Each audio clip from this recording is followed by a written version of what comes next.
piracy affecting maybe pay-per-view buys? Do you think is definitely a good platform what Al Heyman's doing with free boxing on television, being that pay-per-view buys are being influenced by piracy? Yeah, I think it's a very good idea to start back.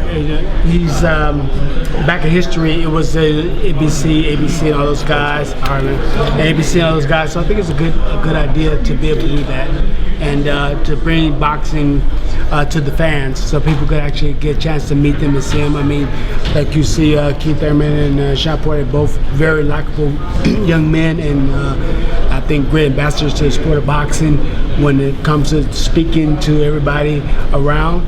And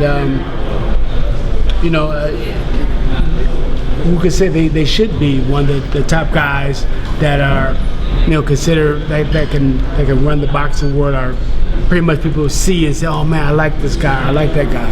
And we get a chance to see them on ABC or whatever it is, and more fans and people start coming to boxing. Shane, what does a prime Shane Mosley do in today's welterweight? I know he's still fighting, but a prime Shane, what does he do in this welterweight division? Is it still a tough division, or is it a little less than prime Shane, like I was considered pound for pound, so prime Shane was a bad man. I mean, fighting Oscar and beating Oscar at the Staples Center at that time, and him fighting, I couldn't say, Felix Trinidad, fighting, all these killer welterweights, all of them. And for me to get in there after he goes through all those guys and to fight somebody like that, I was a bad man welterweight. So that was the one fight we were missing. You were gonna fight Trinidad a couple of times. But Winky beat me to it. Winky ruined it. What would have happened with you and Trinidad? I think watching Oscar, I think I was a little too fast for Trinidad. He was gonna try to throw his left hook, and I was gonna duck under and be able to catch him with some shots. Because that's pretty much, and he pretty much had a step that he did. He step, and I would have timed the step right when he did his right hand. I already knew it was coming. So who are you targeting currently? I'm targeting all the top. Manny Pacquiao, Floyd Mayweather, they're on their way out. Cotto, I know, but that's it. Cotto and Marquez, they're on their way out, but they're really not on their way out. Yeah, they're not. They're still great fighters. They're still great fighters, but they're around. So all four of those guys, and I want to prove myself. I want to let people know, no, I'm still here. I still got it.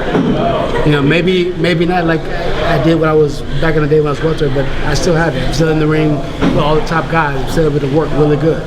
Mostly, why continue with your career at this point? You've pretty much achieved everything. I love it. I love doing it. I want to go sit on the couch or something, just watch what's going on. I want to be involved with the fun. This is fun. This is not work. What does it feel like to be the pound for pound fighter? Because Floyd was that for a while. It kind of goes in stages, and you at one point were that. What does it feel like being that one guy where everybody's like, that's the guy that Oh man, it's a great feeling. It's a great feeling to know that you're top guy, but you're also the mark guy. Yeah. You're the guy that everybody wants to get, so you have to train even harder. But it's a great feeling to know that you're on top of the world and you achieve all these different things, and what else is there to do? So when guys called you out then, how would you choose, like, okay, I want to fight that guy? Because you hear everybody calling you out. How do you decide who you want to fight?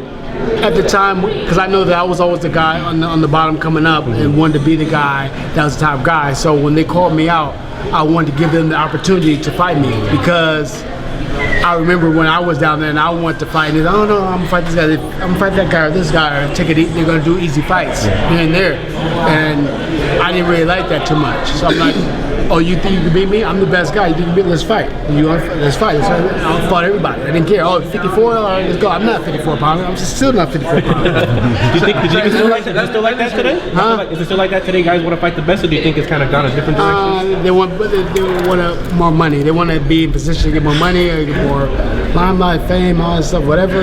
But it's not about the boxing. It's not about being the best and fighting to be the best and fighting the guys out there. There's only a few guys that I have to say Sean is like the Sean and Keith. What do you think about Earl Spence, the most avoided man in boxing right now? Yeah, I mean, Earl Spence he's good, and I've seen a couple of his fights, but I don't know if he's the most feared like that. Why trying to step in the ring with him? Because they might not get the right payday for it, maybe. What you just say though? They might not get the right payday, so it's kind of like you're fighting a guy and you have to fight him pretty much for free, and you get a Don't get the hard credit. and you get a hard fight. You're not really getting credit. He's still kind of a prospect. Yeah, it's that you can kind of see that. But this fight right here, where you have Sean and you have Keith fighting, that's something that they can put it all on the line and say, I'm gonna fight you. Sometimes guys avoid that fight because they're tough fights that two people know, they'll avoid it and be like, you know what? I'm not gonna fight Keith. I'm gonna fight this person or that person because I don't want to fight Keith. He's tougher. He's too tough. What do you think? But then the same, round. Do you think Earl's on that level? I think I've seen some of the say. I haven't really seen him fight yet, but I think he's there. He's on the level. I'm not sure if he's all the way on the level, but he's on that level, and he's good. The southpaw stance, and he does a lot of good moves and stuff like that. But I don't know if he's really been tested yet. But he's good. He's good. I think that he will be on the level if he's not on the level already. He's like he's knocking on the door like this. He's knocking on the door, but he needs like a Sean Porter fight, or he needs a Keith Thurman fight. He needs a Guerrero fight. He needs A Garcia fight. He needs that fight to be like, I'm here. That's all. But I mean, he's great. He's a good fighter. But he's like right here, going like this. And you just need that person to get him in there.